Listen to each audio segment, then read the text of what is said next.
আসসালামু আলাইকুম বন্ধুরা, চলে আসলাম আজকে রান্না নিয়ে। আজকে রান্না করব কই মাছ সিমের বিচি দিয়ে মাখা মাখা ঝোল। এখানে আমি পেঁয়াজ দিয়ে দিছি হাফ কেজি পরিমাণ। তেলের ভিতরে সুন্দর মতো পেঁয়াজটা ভেজে নিতেছি। আমার পেঁয়াজটা ভাজা হয়ে গেলেই আমি এক এক করে আমার উপকরণগুলো দিব। এখানে হালকা একটু লবণ দিয়ে দিলাম। হালকা একটু লবণ দিয়ে পেঁয়াজটা ভাজবো সুন্দরভাবে, তাই আমি হালকা লবণ অ্যাড করছি এখানে। খুব ভালোভাবে পেঁয়াজটা একটু ভেজে নিতেছি। আশা করি আপনারা এরকমভাবে করলে অবশ্যই ভালো লাগবে, করে দেখবেন। আমার পেঁয়াজটা একটু ভাজা হয়ে গেছে। এখন আমি আদা দিয়ে দিছি 4 চামচের হাফ চা চামচ পরিমাণ। এখন সুন্দর মতো একটু মাখাই নিতেছি। এখন আমি হলুদের গুঁড়ো দিয়ে দিলাম 4 চামচের 1.5 চামচ পরিমাণ। একটু পানি অ্যাড করে দেবো এখন, কারণ আমার তেলটা বেশি গরম, তাই হলুদটা পুড়ে যেতে পারে, তাই হালকা একটু পানি অ্যাড করে দিলাম। একটু নাড়া দিয়ে মিশিয়ে দিতেছি। এখন আমি মরিচের গুঁড়ো অ্যাড করে দিব 4 চামচের 2 চামচ পরিমাণ। মরিচের গুঁড়োটা অ্যাড করে দিলাম। এখন সুন্দরভাবে একটু মাখাই নিতেছি। ফুল মশলাটা একটু কষাই নিব। এখন আমি সিমের বিচিটা এখানে অ্যাড করে দিব। আমি যে সিমের বিচিটা করে রাখছিলাম, সেই সিমের বিচিটা রেডি করে রাখছিলাম, সেটা আমি এখানে অ্যাড করে দিতেছি।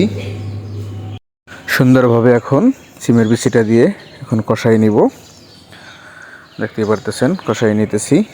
এখন অবশ্যই কষানোর সময় জালটা হালকা জালে রাখবেন, না হয় পুড়ে যেতে পারে। এরকমভাবে সুন্দর মতো কষাই নেবেন আপনারা। এখন একটু পানি অ্যাড করে দিব। পানিটা দিয়ে আবার একটু কষাই নিব। আপনারা হয়তো সিমের বিচি দিয়ে অন্যরকমভাবে করেন, কিন্তু আমি আমার স্টাইলটা আপনাদেরকে দেখাইলাম। অবশ্যই ভালো লাগবে, আশা করি আপনারা করে দেখবেন বাড়িতে। ঢাকনা দিয়ে ঢেকে দিলাম 10 মিনিটের জন্য। চলে আসলাম 10 মিনিট পরে।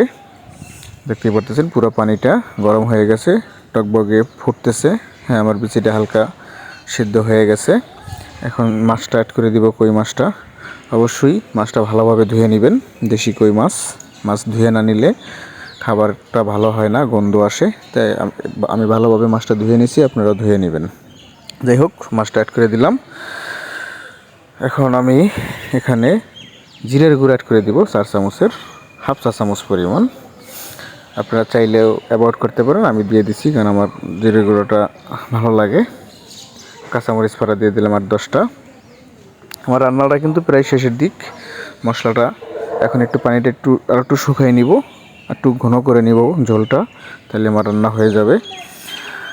যাই হোক, দেখতে পারতেছেন খুব সুন্দর একটা কালার আসছে। আমার রান্নাটাও শেষের দিক। আপনাদের কাছে কার কাছে কেমন লাগলো অবশ্যই কমেন্টে জানাবেন। ইউটিউব চ্যানেলে পাবেন মর্দে কিচেন 001-এ, ফেসবুক পেজে পাবেন কায়ানি কিচেনে। অবশ্যই লাইক, শেয়ার, কমেন্ট করবেন। আপনাদের অনুভূতি জানাবেন, রান্নাটা কেমন হইলো সেটাও জানাবেন। যাতে আপনারা জানান পরবর্তীতে আমার ভিডিও করতে ভালো লাগে। আপনারা যদি সাপোর্ট করেন তাহলে আমার একটু উৎসাহ জাগে। দেখতে পারতেছেন আমার ঝোলের পরিমাণটা কেমন। এই অবস্থায় খুব সাবধানে নাড়া দিতে হবে, নাহলে মাছটা ভেঙে যেতে পারে। অবশ্যই সাবধানে নাড়া দিবেন। আর একটু পানি টানাই নেব, তারপরেই আমি তরকারিটা নামাই নেব। আমার রান্না হয়ে গেছে। আমি চুলার জালটা এখন কমাই দিলাম, একদম লো আছে দিয়ে দিলাম। যাই হোক, সবাই ভালো থাকেন, সুস্থ থাকেন। আল্লাহ হাফেজ।